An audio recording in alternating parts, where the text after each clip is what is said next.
सीधे रुक करेंगे लखनऊ का। आयुष विभाग की 238 करोड़ की परियोजनाओं का लोकार्पण उत्तर प्रदेश के मुख्यमंत्री योगी आदित्यनाथ ने किया है। संबोधित कर रहे हैं, क्या कुछ कह रहे हैं, सुनवाते हैं। के साथ जन विश्वास का प्रतीक बनता जा रहा है।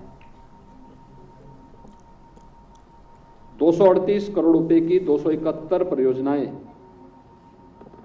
इसका एक लघु उदाहरण हम सबके सामने प्रस्तुत करता है।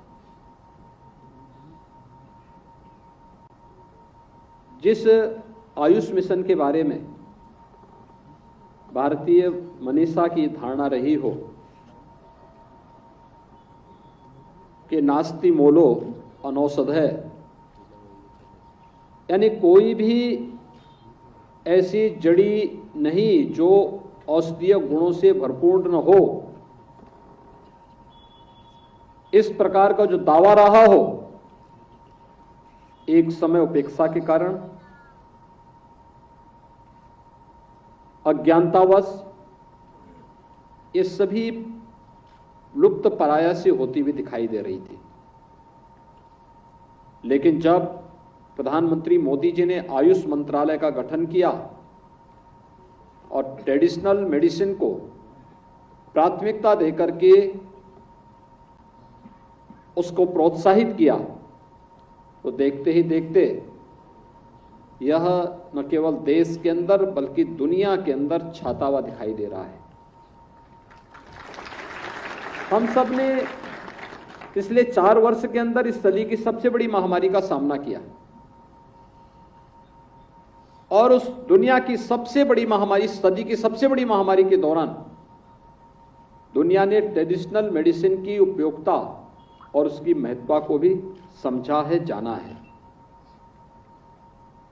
ये पिछड़ा इसलिए क्योंकि इसने अपने महत्व को स्वयं खोया है। उसके कर्णधारों ने ही उसकी उपेक्षा की। अगर उसकी उपेक्षा उसके कर्णधार नहीं करते तो इस रूप में उपेक्षित नहीं होती।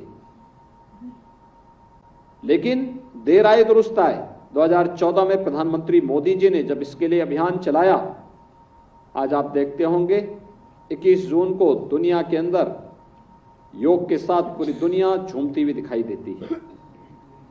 कोरोना के अंदर आयुष का काढ़ा लेते हुए पूरी दुनिया दिखाई देती है। घर घर में आज भी चल रहा है। ऐसे ही अन्य ट्रेडिशनल मेडिसिन के प्रति पूरी दुनिया आज उसके पीछे भाग रही है। आज जब हम लोग इतनी परियोजनाओं का यहां पे लोकार्पण कर रहे हैं तो स्वाभाविक रूप से ये दिखता है कि जब संभावनाएं हैं इसलिए मांग भी है। और मैं तो बार बार इस बात को कहता हूं कि उत्तर प्रदेश में हेल्थ टूरिज्म में किसी एक क्षेत्र में सर्वाधिक संभावनाएं हैं तो वह है आयुष के क्षेत्र में। योग, नेचुरोपैथी, आयुर्वेद, यूनानी, सिद्धा या होम्योपैथ, इनसे जुड़ी हुई सभी पद्धतियों को हम व्यवस्थित रूप से प्रोफेशनल तरीके से अगर लागू कर दें, कोई कारण नहीं कि लोग इसके प्रति आकर्षित न हो। हर एक व्यक्ति उसके पीछे भागेगा। सवाल यह है कि हम स्वयं उसको महत्व देना सीखें। यह न केवल हेल्थ टूरिज्म के लिए, संपूर्ण आरोग्यता के लक्ष्य को प्राप्त करने के लिए, बल्कि अधिक से अधिक मात्रा में नौकरी और रोजगार के अवसर उपलब्ध कराने में भी बड़ी भूमिका का निर्वहन कर सकता है। बड़ी भूमिका का निर्वहन इसके माध्यम से हो सकता है। अन्नदाता किसानों की आमदनी को भी कई गुना बढ़ाने में योगदान दे सकता है।